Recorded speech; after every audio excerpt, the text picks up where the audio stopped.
Assalamualaikum warahmatullahi wabarakatuh. Salam sejahtera untuk kita semuanya. Semoga kita semuanya selalu sehat, sukses, sejahtera, dan panjang umur dalam lindungan Allah Subhanahu wa Ta'ala, Tuhan yang Maha Esa. Sahabat-sahabat mahasiswa Indonesia, Sahma Indonesia pada khususnya, semoga pandemi segera berakhir dan aktivitas kita bisa berjalan sebagaimana mestinya. Sahabat-sahabat sekalian, melawan takut dari dosen pembimbing skripsi yang suka marah-marah. Itulah salah satu curhatan mahasiswa yang kami terima melalui email, dan mudah-mudahan yang akan nanti dibacakan ini bisa menjadi pelajaran dan edukasi bagi kita semuanya, terutama bagi mahasiswa-mahasiswa yang lagi menyusun skripsi atau melaksanakan proses pengakhiran studi, khususnya dalam menyusun skripsi. Jadi sekali lagi, melawan takut dari dosen pembimbing skripsi yang suka marah-marah tatkala bimbingan skripsi. Itu yang dialami oleh salah seorang mahasiswa yang pada saat ini lagi-laginya sibuk menyusun skripsi, namun tantangannya adalah bagaimana harus menghadapi dosen yang pemarah itu. Baik, lebih jelasnya saya bacakan curhatan mahasiswa Curma yang kami terima sebagai berikut. Saya bacakan ya curhatannya. Perkenalkan, saya mahasiswa dengan inisial A. Saya dari program studi keguruan. Di sini saya ingin sedikit berbagi pengalaman saya selama menyusun tugas akhir skripsi. Saya ini adalah mahasiswa yang dapat dikatakan paling takut keluar dari zona nyaman saya.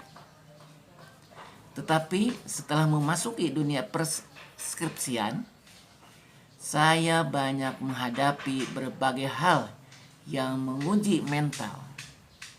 Dulunya saya yang terbiasa berurusan bareng teman-teman yang lain, kini harus mengurus semua yang sendiri.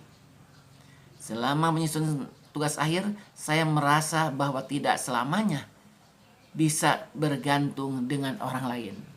Ini biasa mahasiswa itu mulai semester 1, 2, 3 itu selalu berteman. Namun pada saat proses pengakhiran studi, terutama skripsi, harus mandiri ini.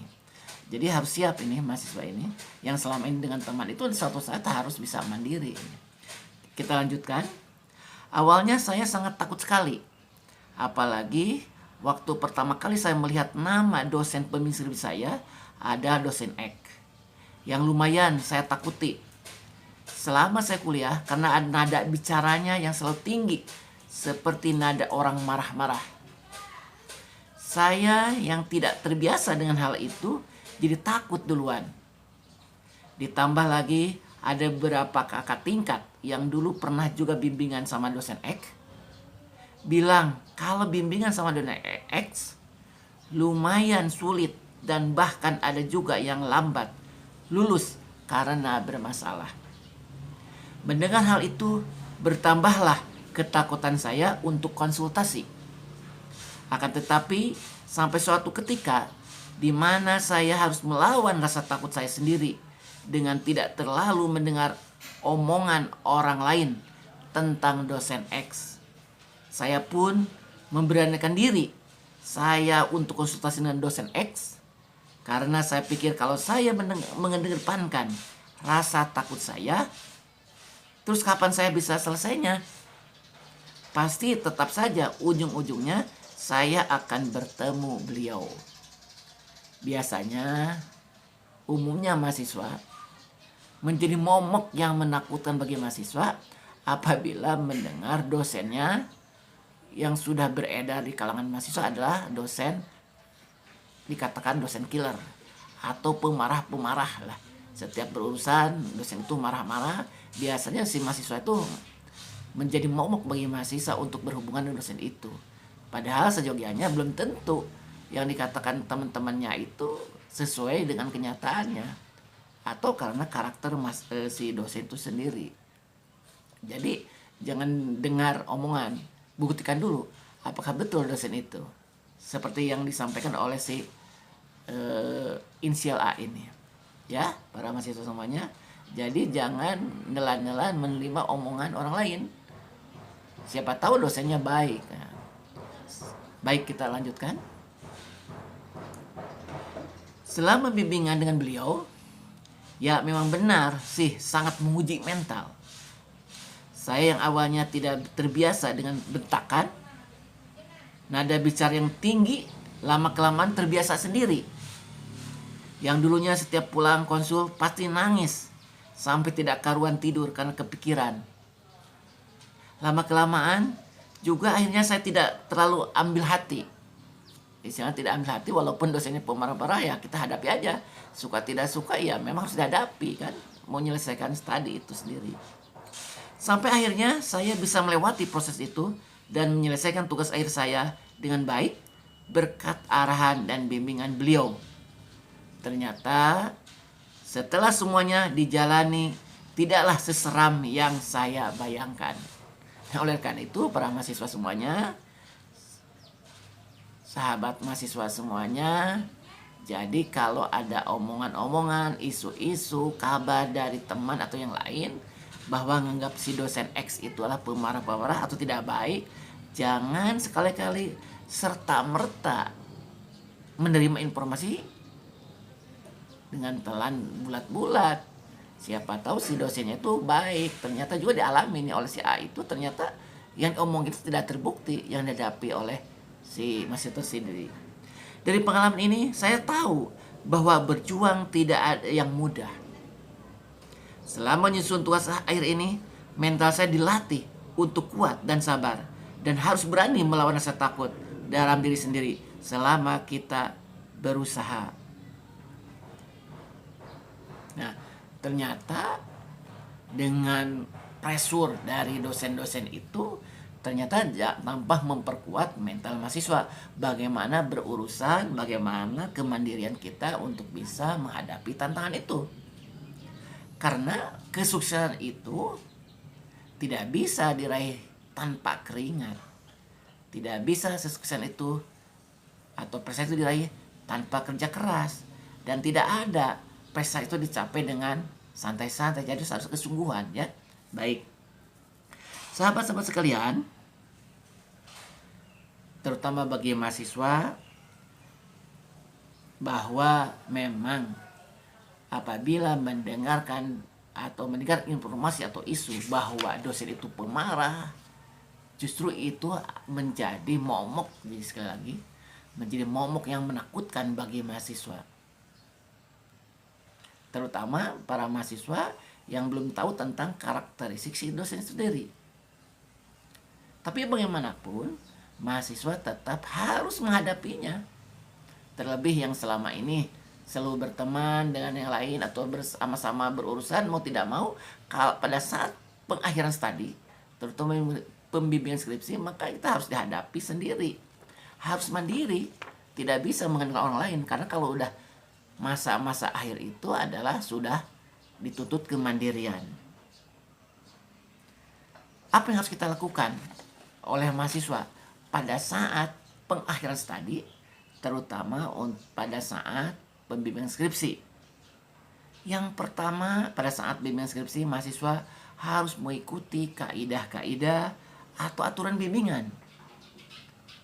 Apa yang jadi aturan, apa yang jadi ketentuan harus diikuti. Dan siapkan kita ini untuk menghadapi dan melaksanakan sesuai ketentuan. Apabila ada kontrak atau kesepakatan dengan dosen pembimbing skripsi, pastikan mahasiswa mentaati kontrak dan tepati apa yang diinginkan oleh dosen. Misalkan setiap minggu harus bimbingan, harus tepati itu. Jangan sampai dosen menjadi tidak nyaman atau marah tatkala si mahasiswa tidak mentaati, menyesuaikan dengan ketentuan yang sampaikan. Yang berikutnya adalah mahasiswa harus mandiri, tidak bisa mengandalkan orang lain. Memang pada saat semester 1, 2, 3 mungkin bisa bersama-sama, tapi ketika skripsi tidak bisa harus sama-sama. Karena bagaimanapun akselerasi penyelesaian studi itu tergantung kepada mahasiswa, juga didukung oleh kesungguhan dari dosen. Yang berikutnya untuk dosen, pastikan dosen untuk melayani mahasiswa. Pastikan dosen melayani mahasiswa sesibuk apapun.